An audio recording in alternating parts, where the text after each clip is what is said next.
Untuk pertama kali, Amerika Serikat mengirim bantuan untuk warga Gaza lewat jalur udara. Namun ternyata bantuan itu justru membawa petaka hingga maut bagi warga Gaza.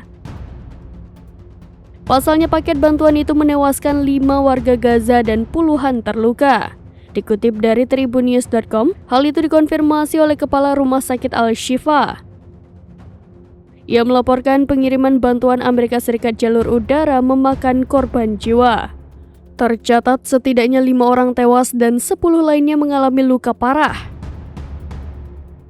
Insiden itu terjadi karena ratusan warga Gaza telah menantikan 38.000 box paket bantuan yang dijatuhkan pesawat militer Amerika Serikat.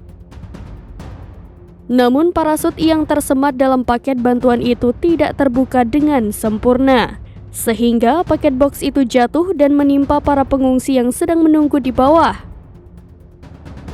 Sebelumnya, Kementerian Luar Negeri Palestina mengkritik Amerika Serikat. Pasalnya Amerika Serikat dinilai telah bertindak sebagai negara yang lemah dan terpinggirkan, seolah tak mampu memberikan bantuan kepada Palestina.